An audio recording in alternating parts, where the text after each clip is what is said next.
Embolia aérea venenosa, EAV, por la enfermera anestesista Bernadette T. Roach. Narración por la docente Alejandra Madrid, One World Surgery, abril 2021.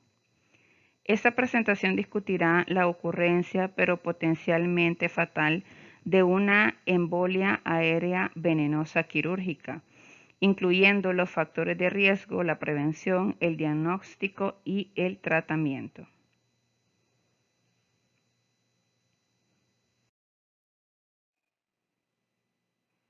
Objetivos. Al final de la presentación, el estudiante podrá discutir la fisiopatología específica de órganos de las embolias aéreas venenosas, identificar los factores de riesgo de embolias aerovenenosas intraoperatorias, hablar sobre la inserción y extracción de catéteres venenosos centrales, comparar la sensibilidad de los monitores para la detención de una embolia gaseosa, identificar los signos y síntomas de presentación de una embolia gaseosa venenosa intraoperatoria aguda y hablar sobre el tratamiento inmediato de una embolia gaseosa venenosa.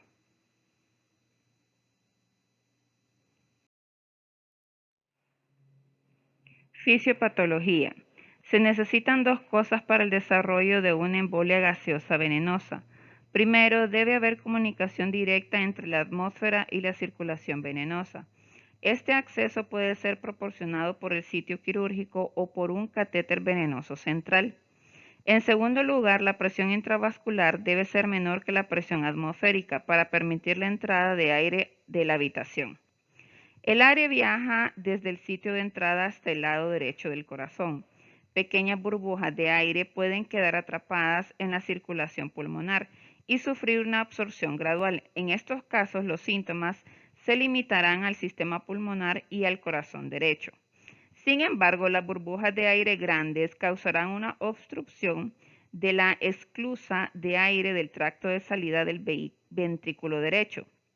Tan solo 3 a 5 ml por kilogramo de aire pueden causar un bloqueo de aire letal, que da como resultado un colapso cardiovascular, una de las principales causas de muerte después de una gran embolia de aire venenoso.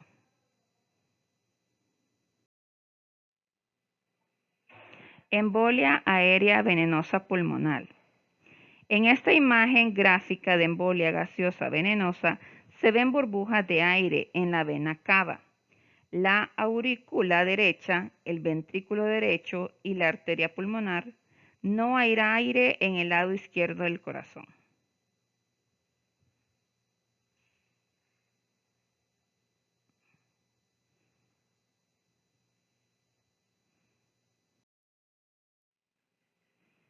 Bloqueo de aire de salida DVD. En esta imagen gráfica, una gran burbuja de aire ocluyó el tracto de salida del ventrículo derecho e impidió la expulsión de sangre hacia la arteria pulmonar.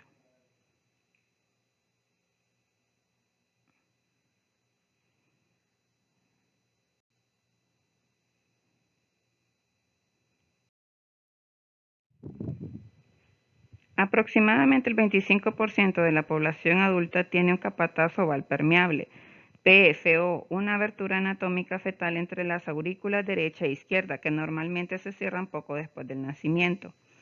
Una esclusa de aire en el ventrículo derecho aumentará la presión de la aurícula derecha. Esto forzará el aire a través del capataz de patente oval hacia las aurículas izquierdas. El aire en la aurícula izquierda restringirá el llenado diastólico y disminuirá el gasto cardíaco.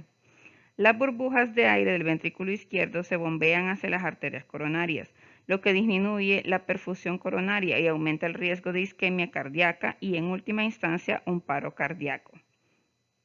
Las burbujas de aire que se bombean en la circulación cerebral pueden causar convulsiones, ataques isquémicos transitorios y accidentes cerebrovasculares. La oclusión de los vasos periféricos por burbujas de aire pueden resultar en hipoxia aguda de órganos, especialmente hipoxia y difusión hepática y renal.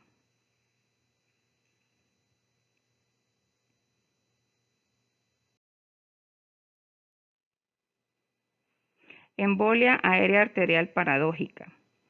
Con un capatazo oval permeable, el aire pasa de la aurícula derecha a la izquierda. El aire que ingresa a la aorta se bombea al cerebro y otros órganos vitales. En esta imagen gráfica se ven burbujas de aire en las 4 cámaras del corazón. La arteria pulmonar y la aorta bombean hacia el cerebro y otros órganos vitales.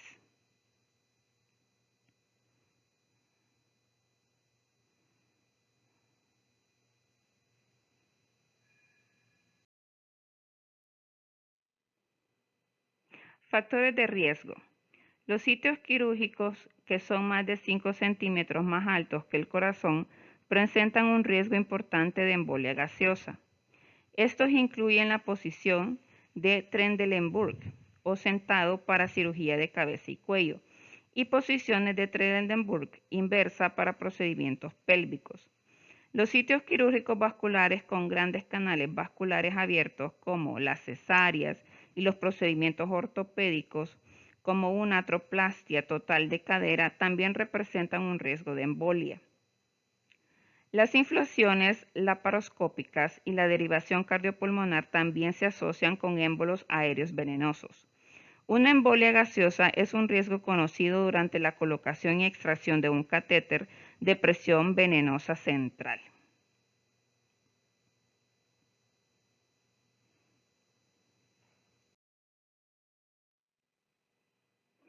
Riesgo quirúrgico para la embolia aérea.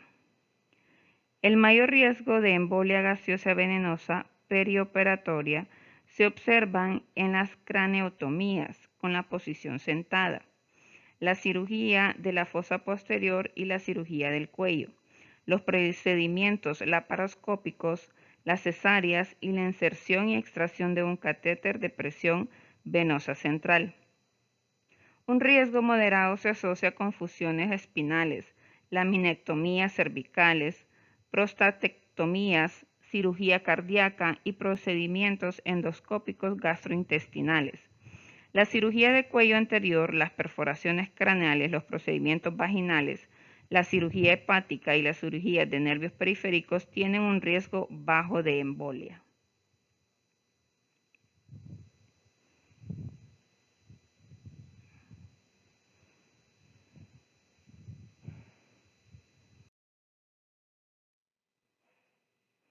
Signos y síntomas. Los principales signos y síntomas de una embolia gaseosa venenosa se limitan a los sistemas pulmonar y cardíaco. Los síntomas pulmonares incluyen presión ventricular derecha elevada, vasoconstricción pulmonar y aumento de la presión arterial pulmonar. El aumento resultante del espacio muerto alveolar y el desajuste de ventilación, perfusión causan hipoxemia e hipercapnia severas. Además, la presencia de burbujas de aire en los vasos pulmonares inicia una respuesta inflamatoria que resulta en edema pulmonar, broncoespasmo y aumenta la resistencia de las vías respiratorias. Los síntomas cardíacos se asocian con émbolos grandes, mayores de 50 ml, que causan un bloqueo de aire en el tracto de salida del ventrículo derecho. La cámara de aire disminuye el llenado y vaciado del ventrículo derecho. Esto resulta en isquemia, arritmia e insuficiencia del ventrículo derecho. Como consecuencia, la fusión del ventrículo izquierdo puede verse afectado por un llenado diastólico reducido que contribuye a un gasto cardíaco reducido. Una embolia de aire arterial paradójica puede entrar en las arterias coronarias y reducir la perfusión coronaria.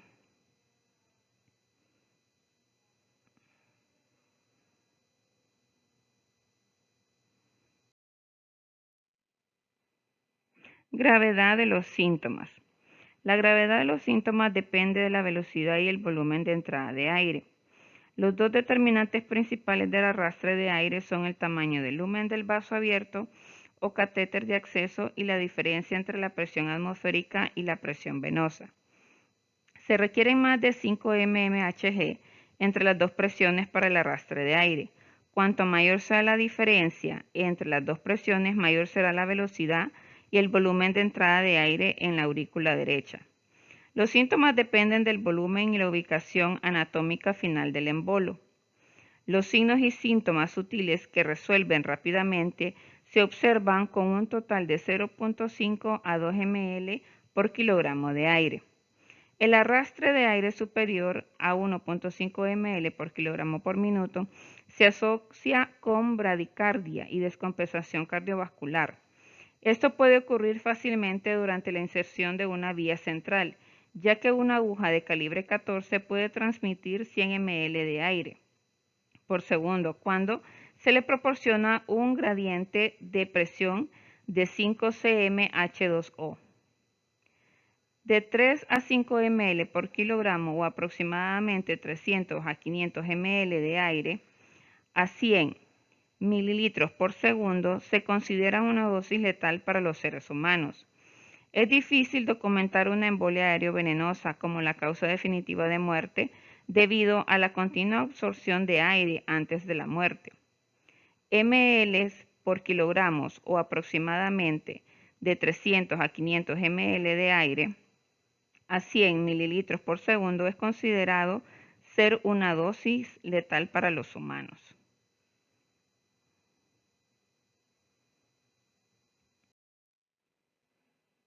Síntomas que dependen del inicio de la embolia.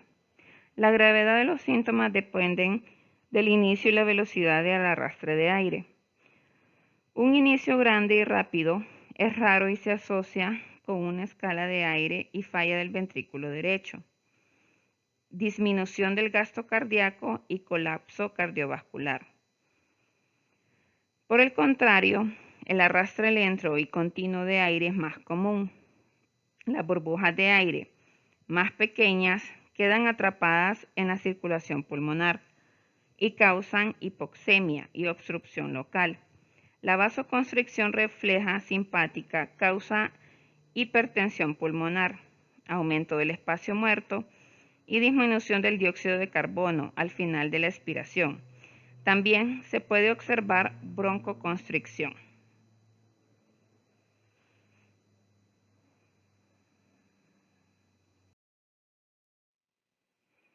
Embolia aérea venenosa en pacientes despiertos. Los siguientes síntomas pueden observarse en el paciente despierto. Un reflejo inicial de jadeo puede ocurrir cuando el bolo de aire ingresa a la circulación pulmonar y causa hipoxemia aguda. El aumento de la presión intratorácica negativa que se produce durante el jadeo puede aumentar el arrastre adicional de aire. El paciente presentará disnea aguda, taquipnia, tos continua, vértigo y ataxia. Pueden quejarse de dolor de cabeza, dolor torácico, subesternal y visión borrosa. También se pueden observar dificultad para hablar, convulsiones y síncope.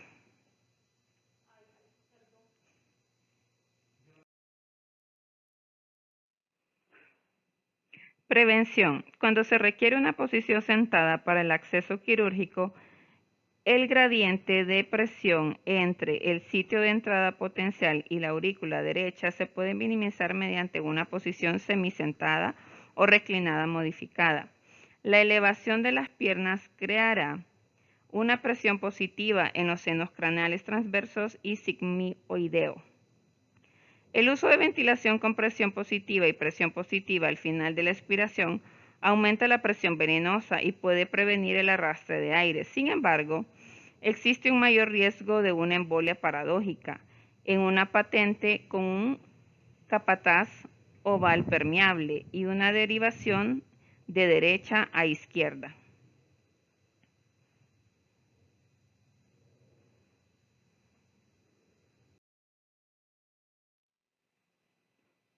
Se deben tomar las siguientes precauciones durante la inserción o extracción de un catéter venenoso central. La hipovolemia debe tratarse con un bolo de líquido antes de la inserción o extracción. El paciente debe colocarse en posición de Trendelenburg con la cabeza más baja que la aurícula derecha. Se debe indicar a los pacientes despiertos que contengan la respiración o realicen una maniobra de Valsalva para aumentar la presión venenosa durante la inserción del catéter. El conector de la aguja debe ocurrirse durante la inserción y extracción del catéter y todas las conexiones deben estar cerradas cuando no estén en uso. El catéter debe retirarse durante la expiración del paciente y debe colocarse un apósito oclusivo estéril durante 24 horas para evitar el arrastre de aire a través de una vía de catéter persistente. El paciente debe permanecer en decúbito supino durante 30 minutos después de retirar el catéter.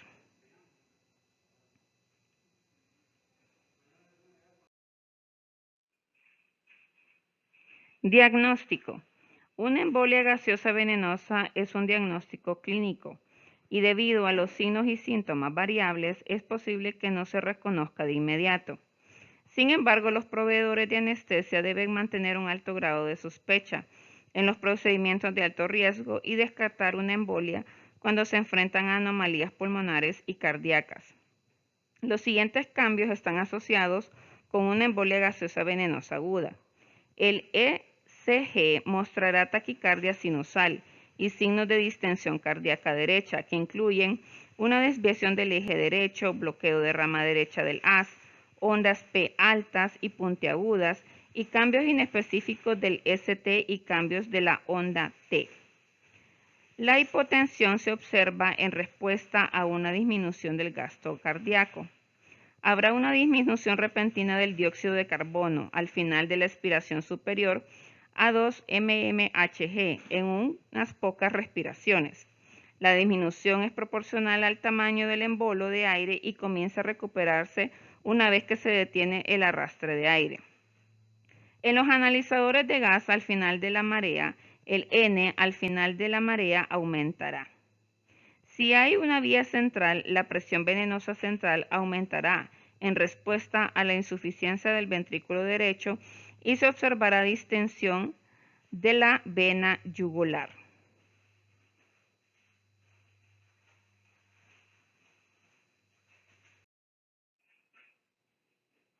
Los gases en sangre arterial mostrarán hipoxia, hipercapnia y acidosis.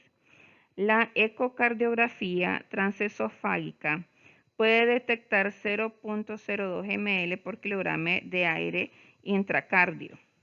Un ultrasonido Doppler precordial colocado sobre el lado derecho, ubicado en el tercer sexto espacio intercostal a la derecha del esternón, puede detectar 0.5 ml por kilogramo de aire. La auscultación de un soplo de Millwil, un sonido similar al de una máquina, es el resultado de la mezcla de sangre con más de 200 ml de aire en el corazón derecho. La radiografía de tórax puede revelar aire en la arteria pulmonar o en la circulación pulmonar.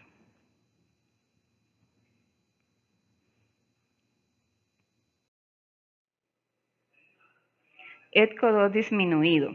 Una disminución repentina del dióxido de carbono al final de la expiración es un signo clásico asociado con una embolia gaseosa venenosa.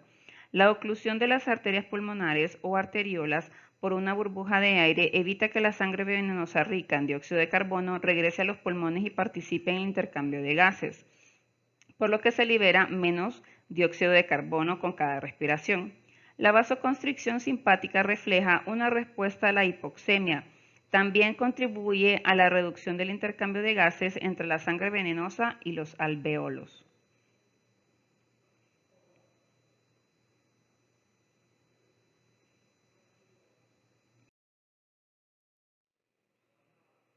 Detección de embolia gaseosa venenosa, sensibilidad al monitor. Los monitores varían en una sensibilidad para detectar un émbolo de aire venenoso. Los monitores estándar como el ECG, la presión arterial, el tórax o el estetoscopio esofágico tienen poca sensibilidad para detectar embolias aéreas. El monitor de dióxido de carbono al final de la marea tiene una sensibilidad moderada. Los dos monitores más sensibles son la ecografía Doppler precordial y la ecocardiografía transesofágica de los dos monitores. La ecocardiografía transesofágica es la más sensible. El uso de analizadores de gas ha reconocido que el nitrógeno al final de la expiración es un monitor más sensible que el dióxido de carbono y la expiración para la detección temprana de un embolo de aire venenoso.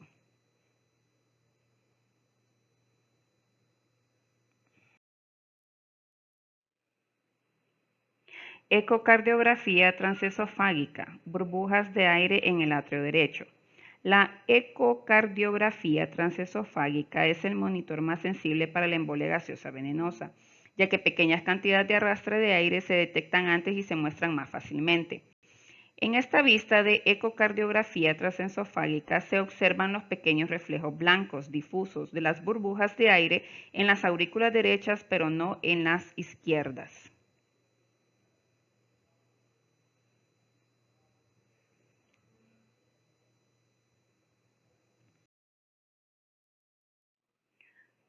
Radiografía de pecho, embolia venenosa pulmonar.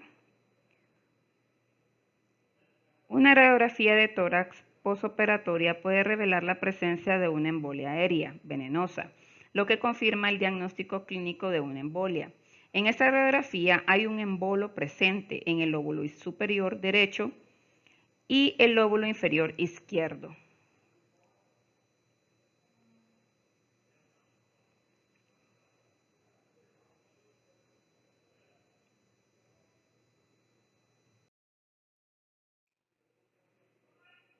Gestión.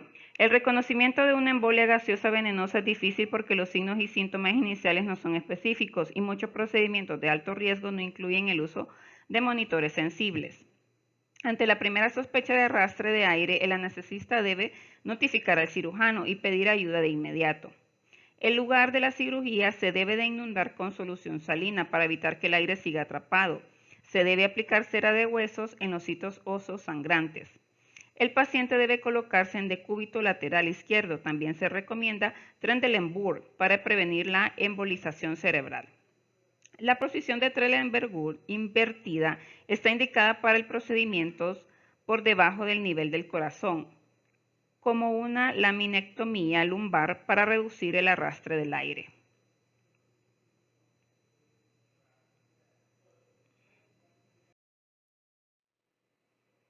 Posición de cúbito lateral izquierdo.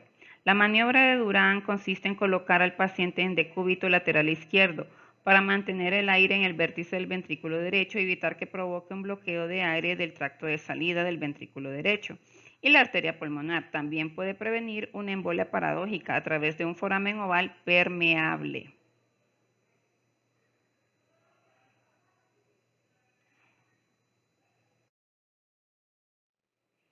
La comprensión yugular intermitente está indicada cuando hay un arrastre rápido de un gran volumen de aire a través de una incisión craneal.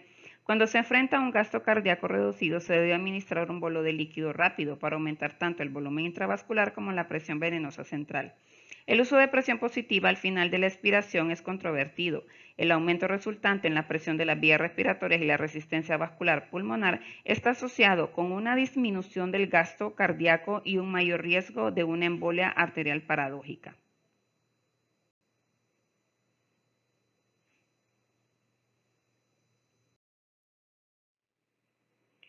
En caso de colapso y paro cardiovascular, se debe iniciar rápidamente la reanimación cardiopulmonar. Se necesitan compresiones torácicas de alta calidad a una velocidad de 100 minutos para forzar a la sangre alrededor de la esclusa de aire en el ventrículo derecho. Las compresiones también ayudan a romper las burbujas de aire grandes y fuerzan las burbujas pequeñas del ventrículo derecho a los vasos pulmonares. Si está disponible, se debe instruir la derivación cardiopulmonar para la embolización masiva, que no responde a los esfuerzos avanzados de reanimación cardiopulmonar.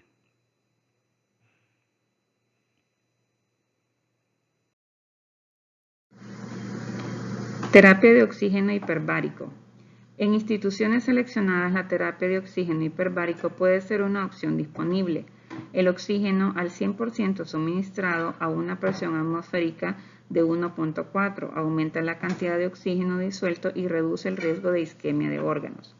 El aumento de la presión de oxígeno también reduce el tamaño de la burbuja, lo que facilita la absorción. Además, el oxígeno hiperbárico reduce la lesión por reperfusión y la inflamación al inhibir la adhesión endotelial de los neutrófilos. Para una máxima eficacia, la terapia con oxígeno hiperbárico debe iniciarse dentro de las 6 horas para los émbolos venenosos y arteriales.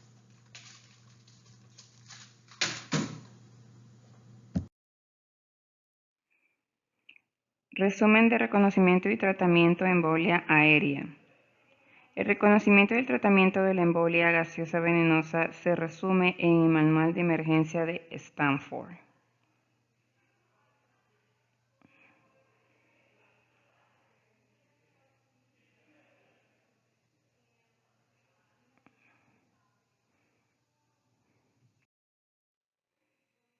Key Points, puntos claves. A continuación se presentan los puntos clave con respecto al reconocimiento y tratamiento de una embolia gaseosa venenosa. Pueden ocurrir en cualquier momento que exista un acceso vascular abierto a la presión atmosférica y a la presión atmosférica sea más alta que la presión venenosa. Los sistemas pulmonar y cardiovascular se ven afectados predominantemente, pero una embolia arterial paradójica puede afectar negativamente a otros órganos, especialmente al cerebro. Los catéteres venenosos centrales deben insertarse en la posición de Trendelenburg durante la expiración y el conector de la aguja debe ocluirse durante la inserción y extracción del catéter. Pequeñas cantidades de aire atrapado quedan en los vasos pulmonares y experimentan una reabsorción gradual. Las burbujas grandes provocan una obstrucción de la esclusa de aire del tracto de salida del ventrículo derecho y una descompensación del ventrículo derecho. Los pacientes con un foramen oval permeable corren el riesgo de sufrir una embolia gaseosa arterial paradójica.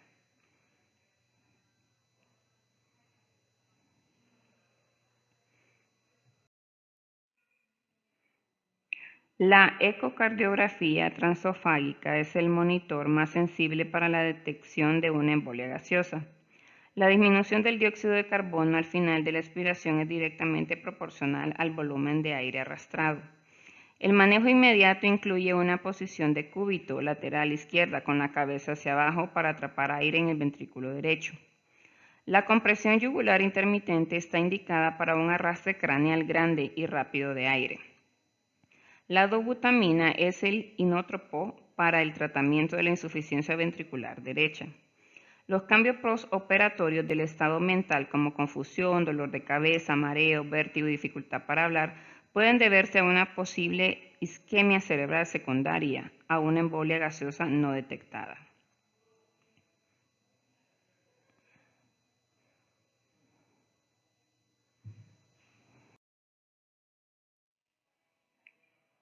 Evaluación. Esto completa esta presentación sobre embolias aéreas venenosas, un examen de 10 preguntas de opción múltiple que está disponible para crédito. Se requiere una puntuación mayor al 70% en el examen para otorgar crédito. Si tiene preguntas sobre esta presentación, comuníquese con Bernie T. Roach en brochecrna@gmail.com.